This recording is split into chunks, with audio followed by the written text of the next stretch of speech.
All right, so today we are talking about how to scale your wholesaling business. And let's say you are a wholesaler that is doing 10, 15, 20 deals a year, and you want to get that to the 50 to 100 deal a year level, or maybe even more.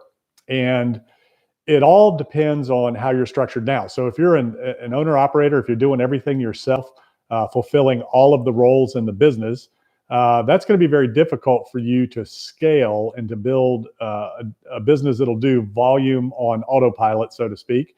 So it really comes down to two things. You need systems and you need people. And your systems are only going to be as good as the people operating them. So the decision really is, if you want to scale your business to the next level, if you want to get to 100, 200, 300 deals a year, you've got to have systems and you have to have people to operate those systems. And there's two ways to do that. You can outsource most of the systems and most of the positions that you need, or you can hire it all in-house.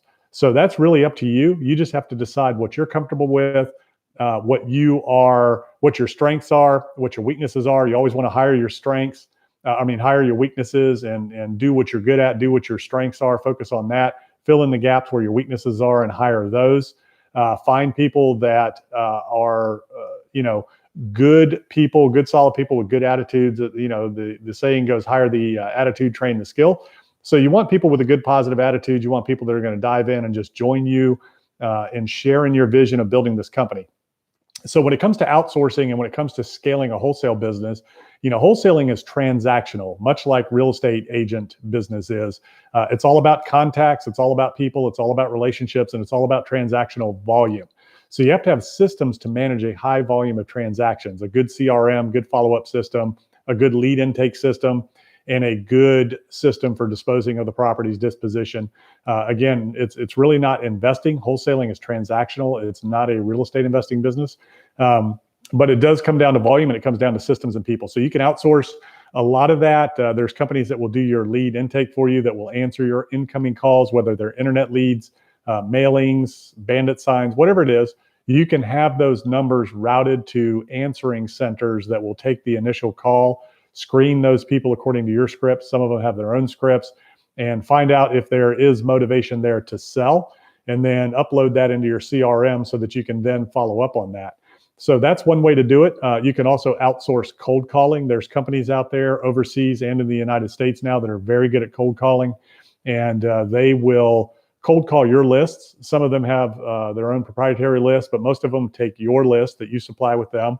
One of the best lists to have for cold calling is your follow-up on your previous contacts. Go into your CRM, and people that are 3 months, 6 months, 2 years, whatever it is, follow-up is one of the best lists to give to somebody to cold call and just check in with them and see where they're at. You just never know. You want to be in front of the individual when they're ready to sell, and you just never know. I've bought deals years after I initially contacted them, sometimes for less money than I offered years before, and not for any other reason than the market cycle was down. So the property was worth less 2 years later than it was the year or two prior when I'd spoken with them. So you just never know when you're going to catch somebody when they're ready to sell. So you just got to follow up and follow through. That's a great thing for cold callers to do.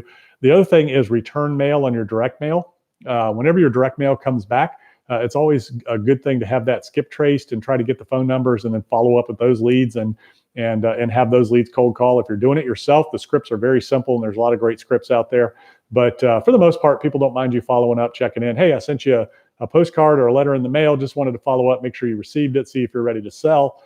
Or, hey, this is Greg Dickerson. We talked last year. You weren't ready to sell your house. Just thought I'd follow up and check in to see if you're thinking about selling or relocating. And if there's any way we can help you, here's my information. So follow up and follow through is critical. That's one of the number one ways to grow and scale your business. Obviously, it's all about leads. So you have to really go after lead generation.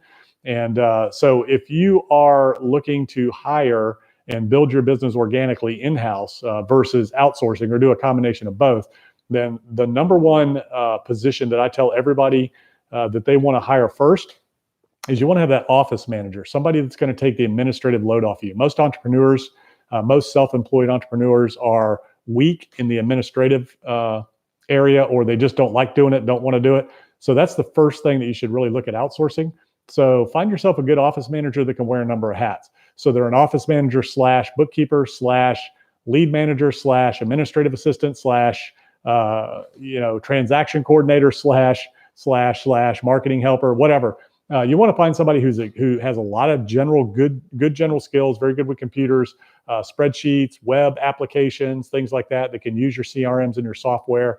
That's good with using all the technologies that your business revolves around, that's built into your business. You want to be able to make sure that they have a good attitude, that they're willing to help out and contribute any way they can. That's the first thing that whenever I've done joint ventures with people, or I've bought businesses and built businesses, including my own companies, the first thing that I always put into place is a very solid office manager that can wear a lot of hats and help us grow the organization in a number of ways. And as the organization grows, then you start taking a little bit off of that office manager and putting that into people that are just very good and very focused on those areas. So obviously lead intake, lead management would be the first thing that you would want to take off of the office manager, because if you're doing a lot of marketing, you're going to be getting a lot of phone calls. So you got to have somebody to screen those calls for motivation and make sure that those people are ready to sell, make sure that there is a deal there. And like I said, just screen for motivation. How quickly do you need to sell? Are you moving? What's the reason for selling?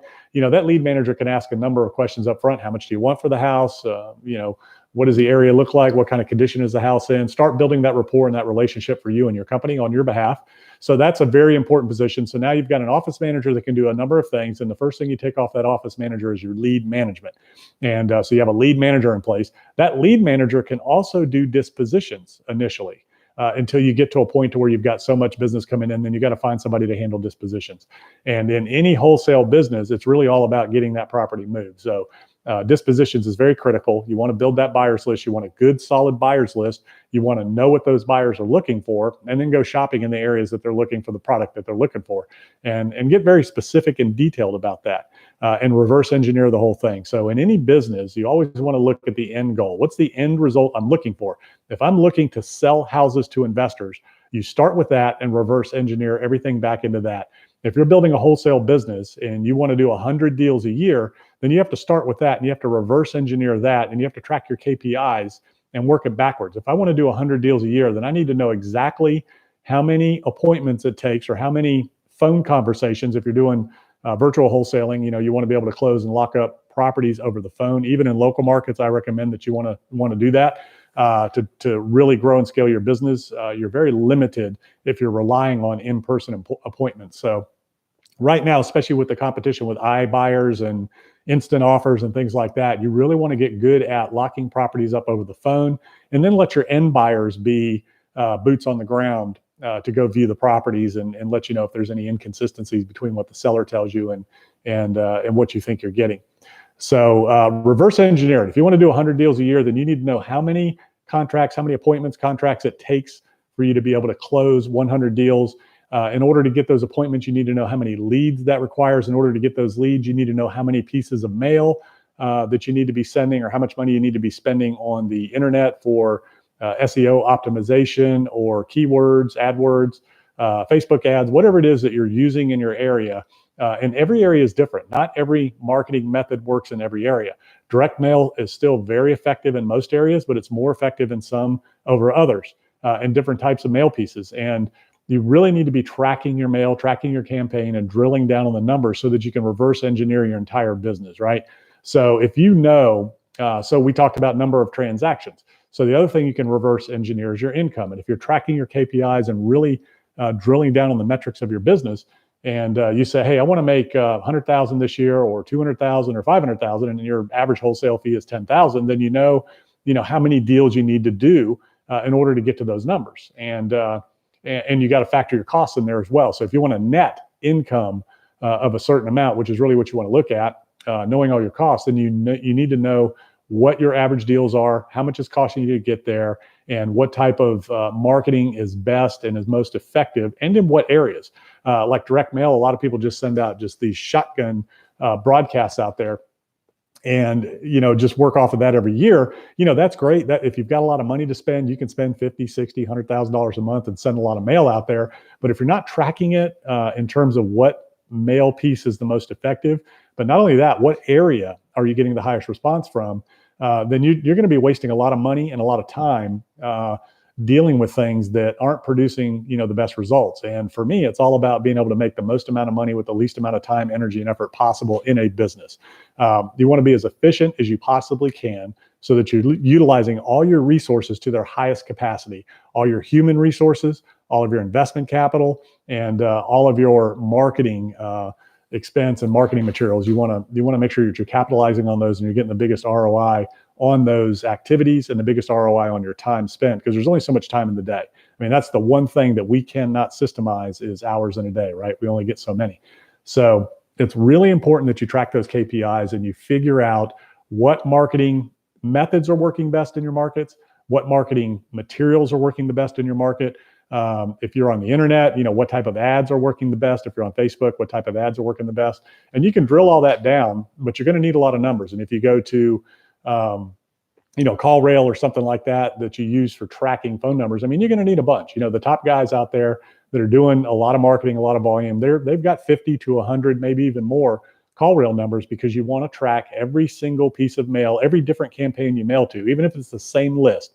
If you're doing 7, 8, 9, 12 touches, whatever it is, each one of those pieces needs to have a different tracking number on it so that you can start to drill down and test and see if one piece is more effective than another, if one area is more effective than another. You want to track those things geographically and map where your leads are coming from. And you want to find out if any certain number of touches is more effective than others. You want to know what days of the week are more effective than others. I mean, there's some days that a lot of junk mail goes out and people just kind of, sift their mail over the trash can. I know I do that.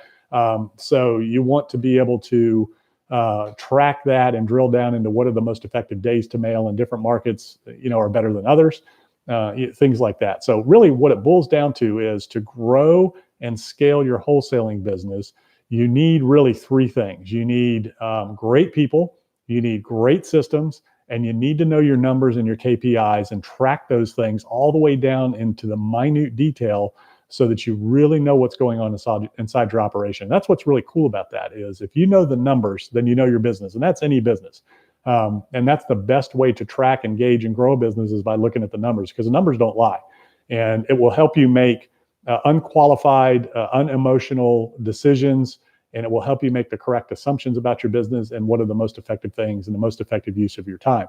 So if you are self-employed and you're an entrepreneur and you're out there wholesaling and you're doing it all yourself, think about the things that are taking you the most time. Think about the things that you don't like to do.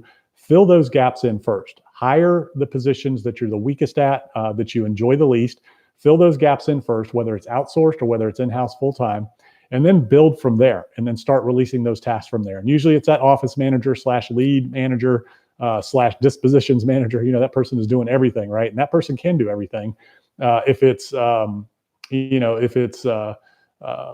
acquisitions team and you're relying on people to go out on appointments, use your investor buyers to be that acquisition manager for you. If you're locking up good deals, there's no reason why you need to visit with every single seller. Now, some markets are different, some sellers are different, but for the most part, in order to grow and scale, you've got to be able to get good at contracting properties and locking up properties on the phone without seeing them. And you can do a number of things. If the seller is reluctant to do that, you can do a FaceTime video, or you can do a Zoom video and do a video chat with them, get to know them over the phone, especially if you're virtually wholesaling, so they get comfortable with you and what you're doing.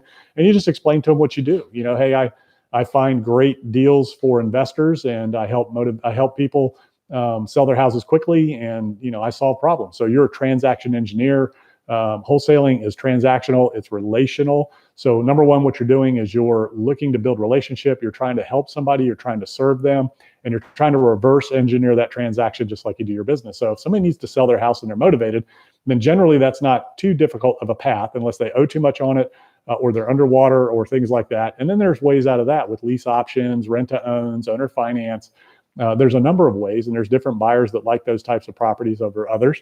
So again, if you look at it from service first, helping the other person first, helping them resolve their problems and helping them create a win-win, reverse engineering that transaction and becoming a transaction engineer, then usually there's always going to be a way to make that deal work.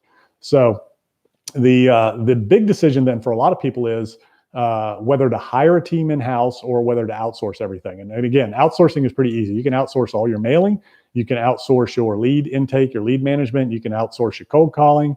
You can even outsource your acquisition team in the field if you want boots on the ground in different markets. There's a number of people, other investors, other wholesalers, realtors are a great source for acquisition management. And if it's a deal you can't buy, then maybe they can list it. So you can leverage your realtor relationships in different markets to be your acquisition team out in the field. And then dispositions. And that's really something that, again, you can contract that out and have somebody that works, remotely from somewhere. So all of those things can be outsourced, or you can go the traditional route. You can build a team. You can have it all in-house. And in order to do that, the number one thing you need to become is a leader, right? So if you're going to build a team and you're going to manage people, you need to develop yourself first as a leader, manager, motivator, delegator. You got to get really good at those things. You've got to make sure that you understand what leadership is. You have to understand what it means to delegate and how to delegate efficiently. You have to understand how to manage, and you have to understand how to motivate and inspire people. So the leader sets the pace of the pack. The leader is the head of the organization that sets the vision, that gets everybody on board with the vision. And, people love to be part of something great. They love to be part of a great team. They love to be part of a great vision. And they like to share in that, take ownership in it, and help you succeed. Most people want to be part of something that's a winning organization that has goals, that has big aspirations. They love achieving goals and helping you get there.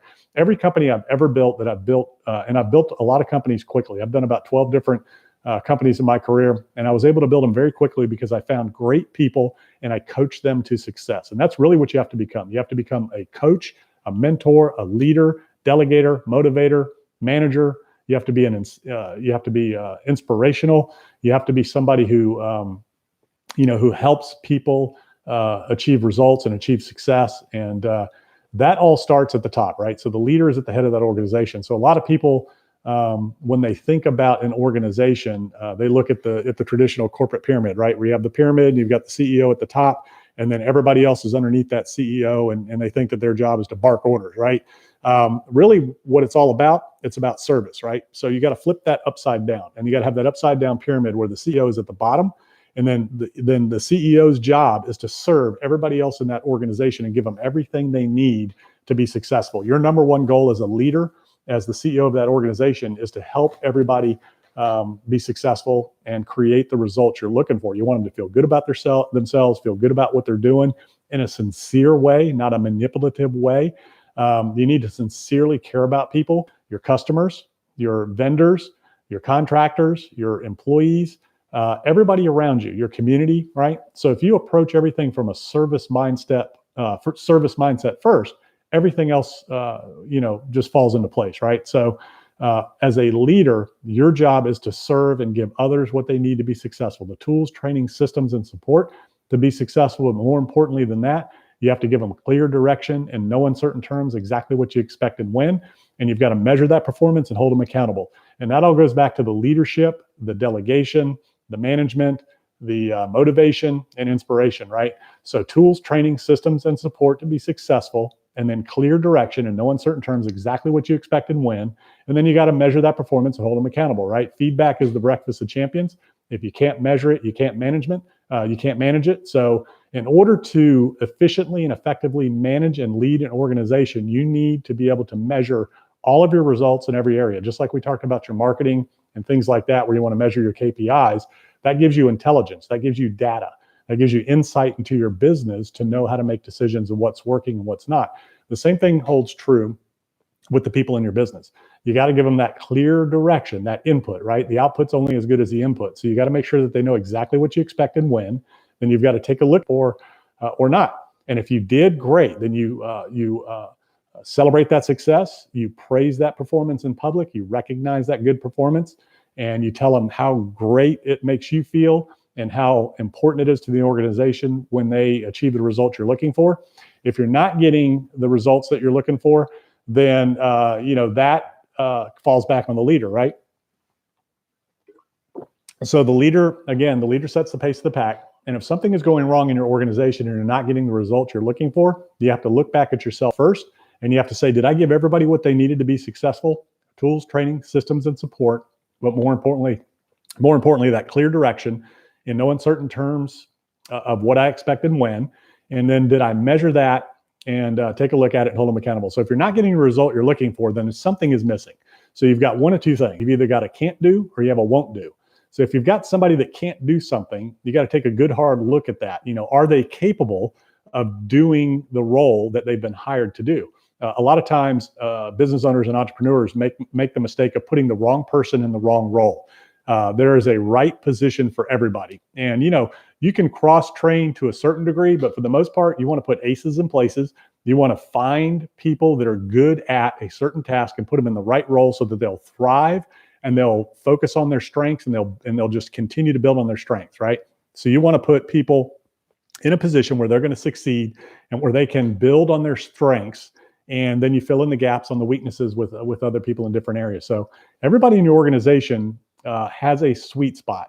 And that's what you want to make sure that when you're hiring, that you're thinking about those positions that you're looking to fill. And you want to make sure, now I said hire attitude, right? First, you want to hire attitude and train the skill. That's not a given in every single case, right? Not everybody is going to be great at cold calling. They might have a great attitude, they might have a great personality, but they just don't like calling people, right? Or they don't like going on appointments, or they don't like talking to investors. I mean, you just never know. So you got to really drill down deep. You have to understand what your people's strengths are, where their best position in the organization is going to be, and how they're going to be the most beneficial and effective in their role so that they achieve success on a regular basis. The other thing that you will run into is you'll have somebody who's a won't do. And if you've got somebody who just won't do what you're asking them to do, then you just have to get rid of them. There's just no room in the organization for somebody who does not want to contribute, does not want to do their part and help the organization succeed. And you want to make all those things clear up front when you're hiring people and training people. And so it all goes back to the accountability of the owner, the leader. You are there to serve your organization, all of your people, your customers, your employees, your vendors, your trade partners, everybody involved in that organization. It's up to you as the leader to lead, guide, motivate, inspire, delegate, and track the results of your team and hold them accountable. And you can hold them accountable in a good way where you celebrate the victories and the success publicly. And if you're not getting the result you look for, then that's a one-on-one conversation with that individual. You take a good look at the performance, you measure it against the behavior. It's not the person, it's the behavior. It's not the individual, it's the outcome that you're looking at. And then you honestly and sincerely take a look at that. Why did we not get the result we were looking for? Me as the leader, did I give them everything they need to be successful? And if I did, and they're a great person and they just can't do it, then I need to find another role for them. Or if it's somebody who won't do and they've got a bad attitude, there's nothing you can do with that. You just have to get rid of them. So that is basically, in a nutshell, how to grow and scale a wholesaling business. There's obviously a lot more to it, and I'll be making a lot more videos about wholesaling and flipping and commercial and other things. So keep an eye out for new videos. Make sure you subscribe to the YouTube channel so that you don't miss out on them. And I will talk to you on the next video. Have a great day.